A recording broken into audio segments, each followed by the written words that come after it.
Guys, Dirk Bonzani here, Harper Porsche. I hope you're all doing well, and thank you for watching. I'm sorry I haven't done videos out in a while. I have been extremely busy and just haven't had any time to do them. So I've had some requests on doing a little bit more of like walkthrough deliveries. So what I'm going to do is I'm going to do a delivery on this 2023 Macan. This will be the same for 2024 Porsche Macan and really 2022. So 22 and up is when you got this. Let me flip this around. I'll show you the new console and the upgraded bumpers, some of the trim on the outside. I've done a video on that so you can see those changes. Feel free to check that out. But basically got a little more horsepower on the Turbo 4 and the power went up on all the models, of course. And 22, they dropped the turbo model just for reference and gave that power plant to the GTS. So this is a standard Macan version, but this would apply to basically any Macan for 22 to 24. So hopefully take a look at it and that helps you out a little bit. If you have any questions, feel free to comment below. Of course, contact your local Porsche dealer as well. Your delivery specialist should be able to answer the questions you need. But I know a lot of you guys buy them pre-owned and you may be checking out this video just to get some help on the setup. So enjoy the video, click like, feel free to subscribe. I've got a whole bunch of cool Porsche videos. I do personal videos on reviews, my own trucks and things like that. If you guys like that stuff, I'm happy to help out. So thanks again. All right, guys, here we are in the new interior. This is the nav screen that basically started back in 2019. Of course, it's been enhanced slightly, and you do have pinch and zoom. You do have a layers key here, which allows you to, sorry, I'm on the wrong screen here. On the right is the layers key, which allows you to do auto zoom, satellite map, all that stuff. The satellite map is currently on, and if you're looking at the satellite map, you will have the subscription running. If you'd see it this way, then your subscription's not running, and that's the standard map that it would come with. This one is showing traffic, so traffic and satellite are subscription-based. They will run for a year if the car is brand new, and then after that, you're paying for it, just like you are with a lot of products out there. This right here is route options, location details, so if you want to get real specific, you can put that in there. So basically, I'm going to start on the screen. I'm going to work my way out, and I'm going to try to do this efficiently. Feel free to pause. Feel free to ask any questions you may have. I'll try to get them answered quickly for you. A lot of people ask what this sticker is. This 150 mile an hour sticker is required in the US when you have mud and snow tires on. These vehicles are capable of doing more than that. So on a Z-rated tire, like a turbo, or well, I should say GTS in this case, you may not see that sticker there. So of course they can be removed. This is the new volume knob, skip knob. So skip to the next track, which is nice. You can push it to mute it. You'll see the mute symbol up there. And then of course you also have a volume key right here, up and down, and a skip key now on the new 22s and up. This is your manual button for manual shift, your voice command button. If you push it once, please confirm the message. You're gonna get this. If you haven't activated it yet, you're gonna hit the accept. Take me to Starbucks. Searching for Starbucks. It's pretty good. So you can lane number, please. You can yell out like a natural command, like you would with like a Siri or a Google, which is nice. And if you want to cancel it, you just tap it again. Number. You can hear it go away. If you push and hold it, and you're on CarPlay, Android Auto, any of those, you can click and hold it, and it will prompt Siri or Google, whichever one you're using. So it's kind of nice. In here, you can type in for your addresses. You can use it in writing, so you can put like whatever. If you write a K, it's not working, as you can see. My sloppy writing, I'm trying to write lefty. So you get the idea. Gas stations, parking are there, so quick access to those. Pretty easy, and that's this search bar right here. If you just hit that and type in whatever you want, put a full address in there if you want. The keyboard, if you want to go back to keyboard, you got search options up here. Tap on that, hit the keyboard, and you can type it in. And if you want to do numbers, they're over here. So this is our address. Or obviously you can vocally say it. Take me to 9768 Parkside Drive. And then just tap it and you're there. Pretty neat. If you tap the map, it gets you out of it. Once again, pinch and zoom to get in. This little dot right here zooms you back into where you are. You got destination mode here, which you can enter like the old days. Just type in the destination or type gas station, parking, restaurant. Recents will be right here. So if you want to save something, you've got a favorites, and of course home and work are there. So you just click on that and you just enter the home address. It'll save it for you. And that's basically it for nav. It's about as easy as it could be. The media is your radio. If you hit the FM button, you've got FM, AM, Sirius radio, and then you can also hit like list, channel list, and you can roll through all your channels. If you find a channel you like, you want to save it, just hit the star. Done. Once you save your stars, let's say you click a few here just to give you some examples. Done. Go to favorites right above it, and you'll see them right here. Sorry, right here. These are previous. So you got a quick touch to get to them, which is nice. So that's how that is. Now, the one thing people get frustrated about is when you skip it on here, it only skips to the next available channel. So just letting you know that out of the gate. If you go to play and I hit skip, see, it's walking it up the channels. That's how it does it. Don't have a solution for that at the moment. That's just how it's set up in these things. You know, the thought process being you just tap your icon and you're there for your favorites. I know it's not everybody's favorite. I get it. I struggle with that sometimes. FM is here. Basically, you can mix and match your FM and AM as well. So if you want to save a channel, you can push and hold this button to save, or go to list, hit the star, or hit tune, and you can do it the old school way. It's pretty cool. But I do like list because it shows you available channels. So if you're traveling, you can see what's available, which is nice. So that's media. Now, if you're doing Bluetooth audio, it'll be right here. If you're doing CarPlay, you'll actually see CarPlay lit up. To do that, you have to pair your phone first. So for that, you would go to phone, you would open up your iPhone or your Android, and you would open up the Bluetooth settings. I'm on my phone, so I can't show you there, but you guys go to the Bluetooth settings. Everybody knows where that is. Sit in that menu, in that Bluetooth menu where you see all the devices. Hit search for new phone. You'll see your phone populate in like 10 seconds, if not less. Tap on your phone. You're going to give it permission, yes. Give it contacts if you want. And then it's going to ask you if you're on Apple, if you want Apple CarPlay, hit yes. If you're in a 2020 and above, you'll have wireless CarPlay. So you'll be good. On this generation, you're fine. You got wireless Apple CarPlay on here. If you choose to plug in, there is a plug, and it is USB-C, which is the new one. They are right here. And then you have a SIM card if you want to add a SIM as far as doing like Wi-Fi. And then you've got SD card there as well. And then you have your wireless charger, which the screen just faces out and you slide it right in there. I've got the latest iPhone, and I can slide it in with one of my charging cases. It's fine. It fits, just fits in there nice and tight. And then you'll actually see a QI light over here when it's charging, which is kind of neat. So, all right, car mode. You're going to find the owner's manual, system settings in here. This is like date and time, language, all that kind of stuff, you know, you may want to change. That's it there. If you go back to control, it always kind of rewinds you back, right? Pretty neat. There's also a back key right here. There's one here, and there's also one on the steering wheel here. This one is for the little screen right here, which, by the way, you just use this roller to change through your options. So you're just rolling through. You'll have radio, phone, nav, all that stuff right there, right in front of you. Adaptive cruise. And we'll go over that in a sec. So that's that. Vehicle settings are here. They're in actually two places. This is the basic vehicle settings, like your locks, lights and visibility. Fold the mirrors when you lock it. I want all the doors to unlock, like when you put your hand on the handle to unlock it. That's where that is. Hit back up here, you get back. Lights and visibility, exterior lights, I want them on for how many seconds. High beam assist is there if you want to bypass that. If you have the option, of course. Wiper settings is in here, rear wiper. What that does is when you put it in reverse, it wipes the rear wiper if the front wipers are on and it knows it's raining, just to clear the window. It's kind of neat. There's your trip. There's a few of them. There's a trip, total trip, all right there. And then there's a reset key right at the top. That's pretty straightforward. There is a trip in this computer as well. We'll talk about that in a sec. All right, these are your Porsche apps. So these come with your Porsche Connect.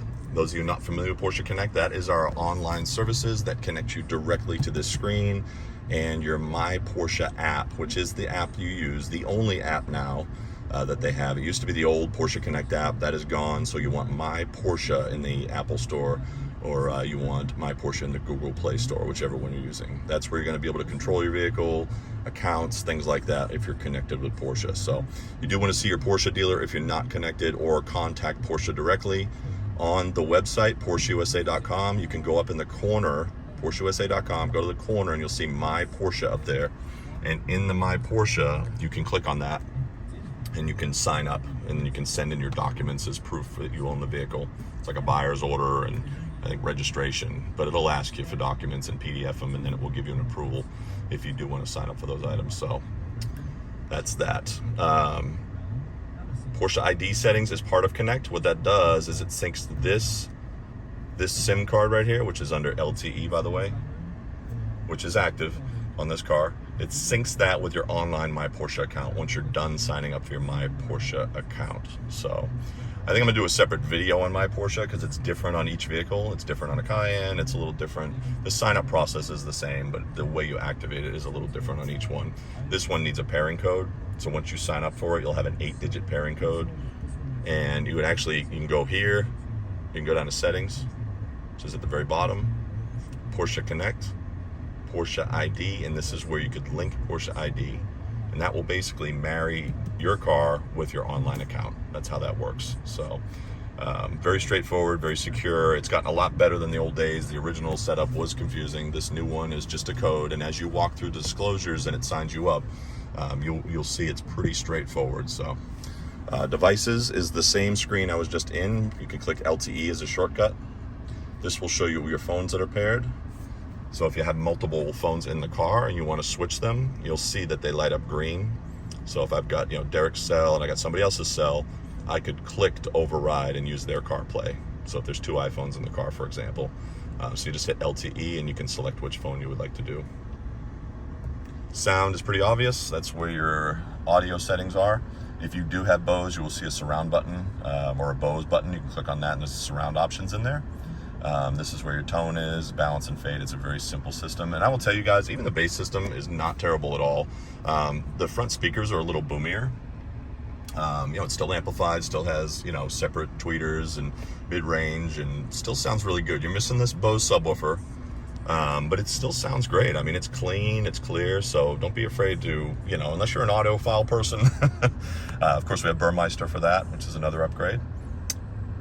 The standard system is pretty good. So you can see this is just up and down. This is really not hard to use. It's nav, media, phone. Those are your main items. Of course, if you're on CarPlay, you'll see a CarPlay icon here right underneath phone once it's active.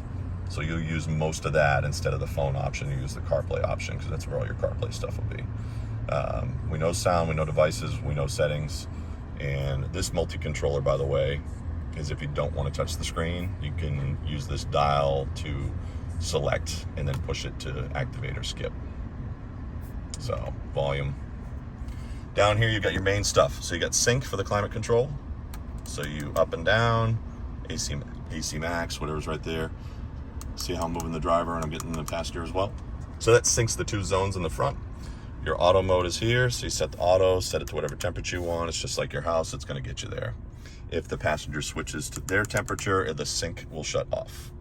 So this is like you're in the car by yourself. This is defrost for the front. That is your rear defrost, which also does the mirrors. Recirculate, of course. AC, and then of course max AC for those really hot days.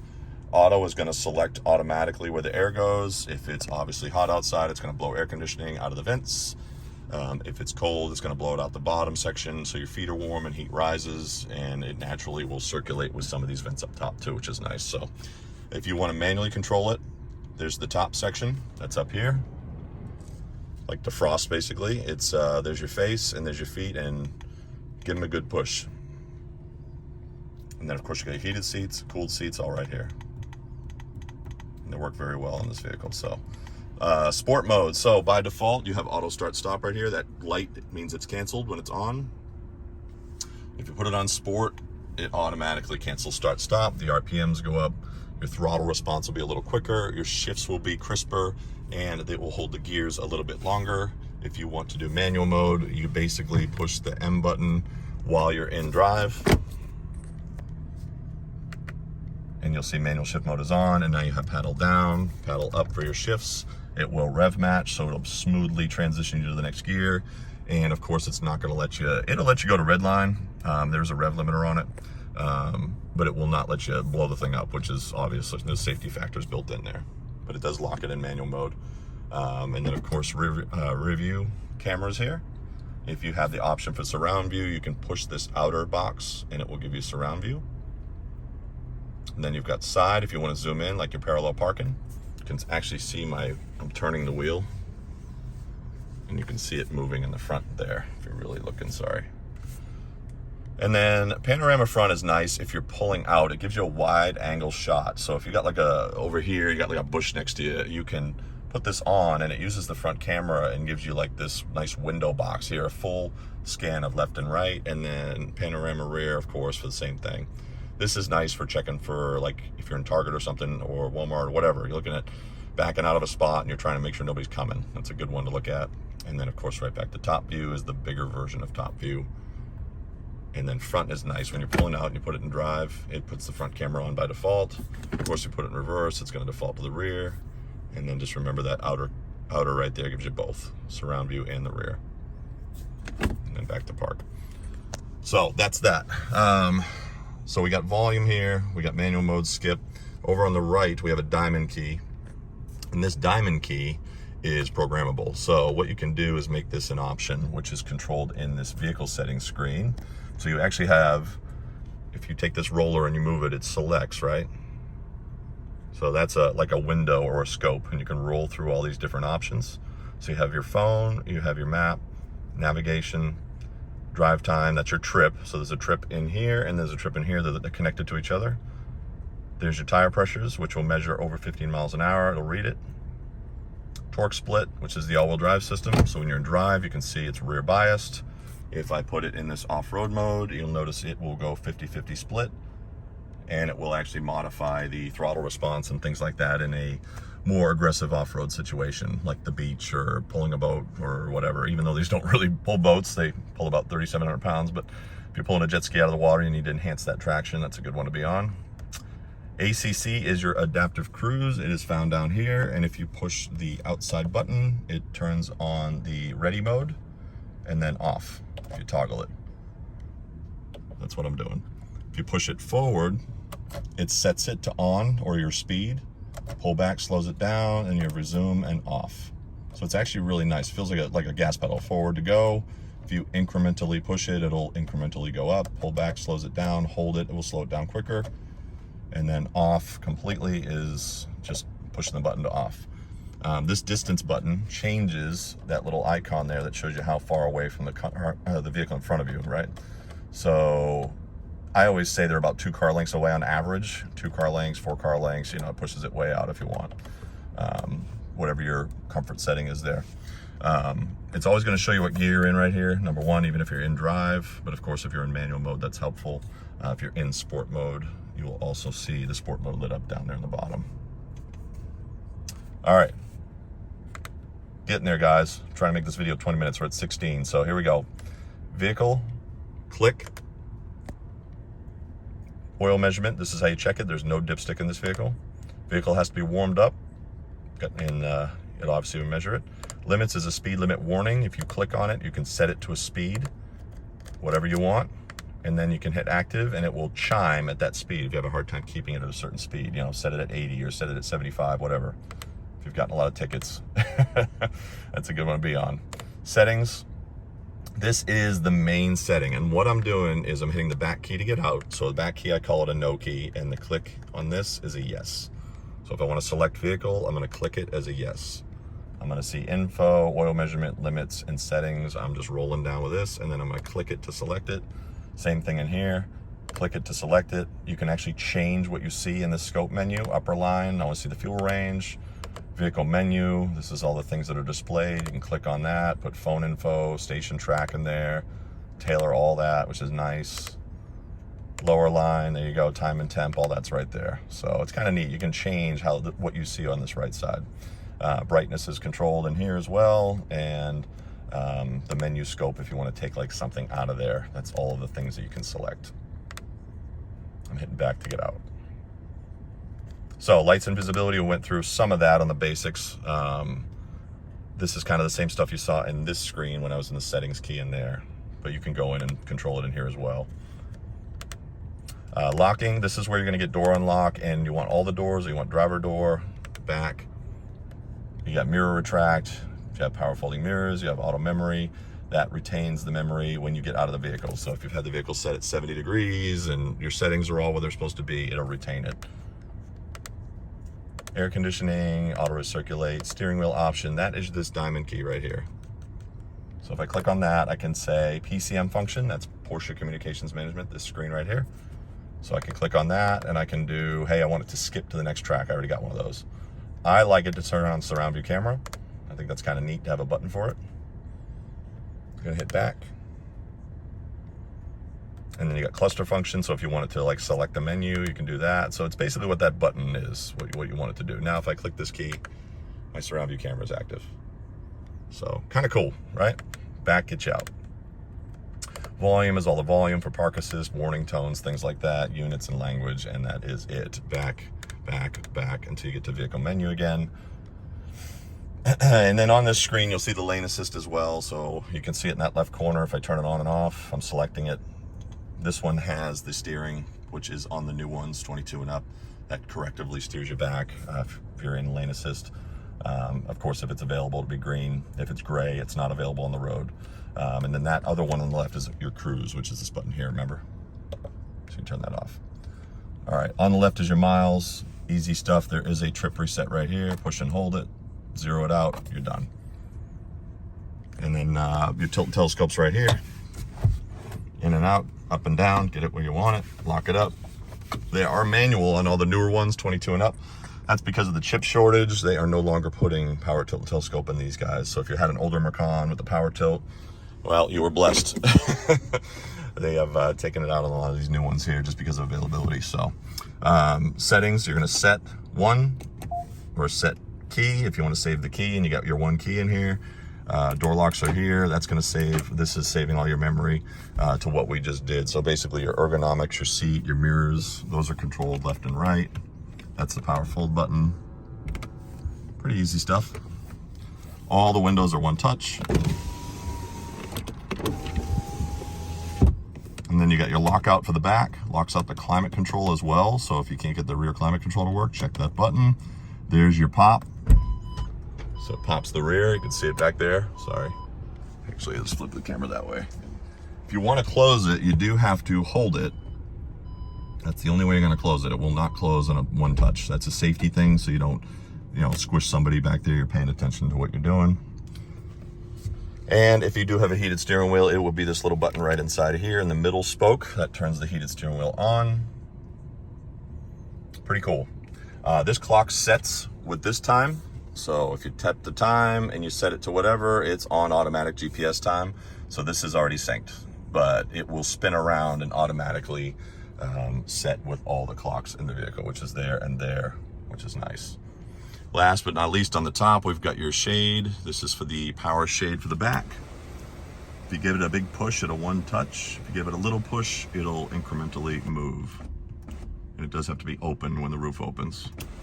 The roof is this one. You'll notice if I pull it, it's going to start to go, and it's going to stop the shade and pull the shade with it. And there goes the shade back to a normal operation. If you go one more, it'll go all the way back. All right, so we're gonna close that just by pushing forward, and if you push it up, it'll tilt. This is your home link. You just push and hold for a half second, it'll start to blink. Hold your clicker or your garage opener, it'll rapidly blink, and that means it's learning your code. I give it about a 10 count, and then it's done. Programming that garage is another video for sure. That just programs this. You may have a unique garage code, which most of them do nowadays, so you may actually have to get up on the ladder and hit that learn key after you've already programmed these buttons. This right here is your park sensors off. So if you're in a parking lot and this thing is pulling in, it'll start to beep if it senses an object or a car. This turns it off. So if you're in a drive-through and you're up against somebody and it's beeping, you can turn it off. This is ambient light. If you push and hold it, it'll give you a half a glow out of this thing at night. Full light is this front one. That turns on the big LED, and then the little map lights are right next to it. This is the rear lights for the kids. Those guys back there. So that's about it, guys. Nothing hard in here. Really easy stuff. If you have any questions, let me know. That is the, I'm past my time by 20-minute time. I know it's a little longer than I wanted. Every option on a Porsche is a la carte. So just be aware that you may not have some things, your blind spots in here, LED headlights with auto high beam. So some of those things I went over may not be in there. This one has wireless charging. This one has surround view camera. You may not have those. So those are just things to note, right? I wanted to point out a couple things because I've been inside and want to take you away from that for a minute. If I click on this, that is your tailgate opener. And you'll see it's open at this height. I can change it by pushing up or down and holding, giving it a count for about 5. And it beeps. So now it will open in that tall position there, or you can lower it, right? This is close and lock if you have your keyless entry option, which most of them do if they have Premium Package Plus. So if you close it, it'll close and automatically lock. This is just close. You got a 12-volt plug here. That's a front plate bracket. Spare tire. If it has wheel locks, there'll be a wheel lock key. Jack is in here, so your tool stuff's right under there. Pretty easy stuff. If you guys are towing, be aware, this is where the tow plug goes for your plug-in for your trailer. There are some Allen heads on there that you have to take out, and there's a plug behind it that needs an adapter. So contact your local Porsche dealer for that. It's a Polac, and I don't remember the model number, but they'll have it in stock. They're about 20 bucks. You need that to run your 7-pin plug. So just be aware of that when you're buying one of these. The fuel is on the right, and you do not need anything to open it. You just have to make sure the car is unlocked. And there you go. Premium gas, click it once. Close it, click it, you're done. If it's locked by touching this little lock pad, and the mirrors fold in this case, then I can't open it. Hand in the handle, you're in. In the rear, there is a rear climate, by the way. If there's 3 up and 3 down, that's your fan control, hot and cold, and there's heated seats on this model here. And there is a pull down for your cup holders. And there is a little pull right here just to fold the middle on its own, which is nice. So if you want to fold the seats themselves, that's this latch right up here. You just pull that and it pops the seat right down, just folds flat, nice and simple.